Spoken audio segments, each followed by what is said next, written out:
જલિયાવાલા બાગમાં થયેલા હત્યાકાંડથી પણ ભયાનક હત્યાકાંડ સાબરકાંઠાના વિજયનગરના પાલ દડવાવ ગામે સર્જાયો હતો, જેમાં 1200થી વધારે આદિવાસી લોકોના મોત થયા હતા, જે ઘટનાની આજે 103 વર્ષ થવા જાય છે।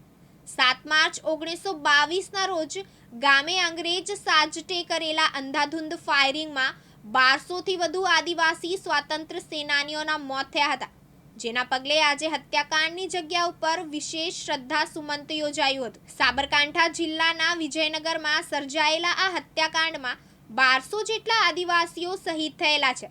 સાબરકાંઠા જિલ્લાના મુખ્ય મથક હિંમતનગરથી 85 કિલોમીટર દૂર આવેલા વિજયનગરમાં 7 માર્ચ 1922નો દિવસ વિજયનગરના વનવાસીઓ માટે કાળો દિવસ સાબિત થયો।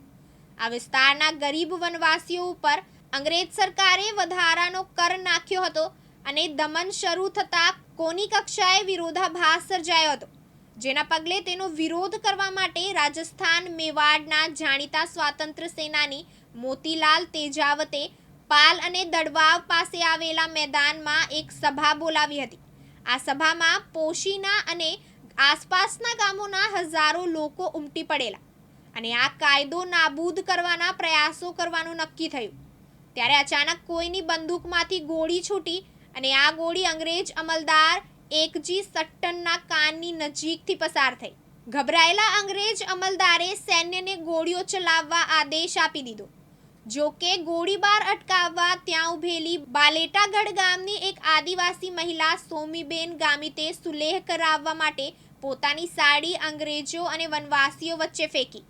આદિવાસી રિવાજ મુજબ એ રીતે કોઈ સ્ત્રી પોતાની સાડી ઉતારી બે પક્ષોની વચ્ચે ફેંકે તો ગમે તેવો સંઘર્ષ હોય પણ તે અટકી જાય છે, સુલેહ થઈ જાય છે। પરંતુ આ વનવાસીઓની ઉગતી હિંમત ડામી દેવા માટે અંતે અંગ્રેજોએ કાળો કેર વર્તાવ્યો અને ફાયરિંગ શરૂ કર્યું।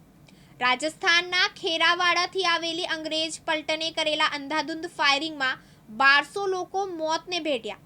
આઝાદીના અમૃત પર્વ તેમજ પાલ દડવાવ હત્યાકાંડને 103 વર્ષ જેટલો સમય વીતવા છતાં હજુ પણ વનવાસી સમાજના કેટલાક પ્રશ્નો યથાવત છે। ત્યારે આગામી સમયમાં પ્રશ્નોનો યોગ્ય ઉકેલ ન આવે તો વધુ એકવાર આંદોલનનો માર્ગ છેડાશે તે નક્કી છે, તેવું આગેવાનોએ જણાવ્યું હતું। इस मिट्टी से तिलक करो ये धरती है बलिदान की। 7 मार्च 1922ના રોજ મોતીલાલ તેજાવત જે એક પોતે વણિક છે, છતાં પણ આ પ્રજા પ્રત્યે એની લાગણી હતી કે આ પ્રજાને કંઈક જગાડવા માટે મારે કરવું જોઈએ। એના માટે 7મી માર્ચે નિયત સમયે એક આદિવાસી સંમેલન દડવાવ ખાતે, જે નદી છે, નદીના કિનારા પર 7 આબાઓની હેરમાળા હતી કે જેનો સાયડો 7મી માર્ચ એટલે ઉનાળાનો સમય હતો, તો એ જગ્યાએ કોઈ મંડપની વ્યવસ્થા નથી, પણ જે વૃક્ષનો સાયડો હતો એના નીચે આ સભા મળી હતી। એની અંદર ચર્ચાઓ થતી હતી આદિવાસીના ઉત્થાન માટે, આદિવાસી સમાજને માટે। તો એ સમય એ હતો કે મિસ્ટર એચજી સટને એનો ખ્યાલ પડ્યો કે જો આ પ્રજા જાગૃત થશે તો ભવિષ્યમાં અમારે એના સામે સંઘર્ષ કરવો પડશે।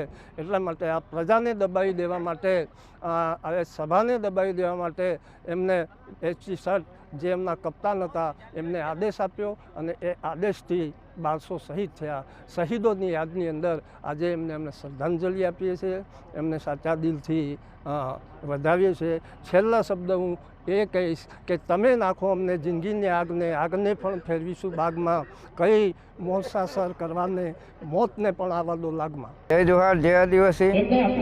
7 માર્ચ 1922ના રોજ જે 1200 જેટલા આદિવાસીઓને શહીદ થયા હતા એ પાલ દડવાવની ભૂમિ પર આજે શહીદોને શ્રદ્ધાંજલિ કાર્યક્રમ રાખવામાં આવે છે અને સાથે જ ચિંતન શિબિરનું આયોજન રાખવામાં આવ્યું છે।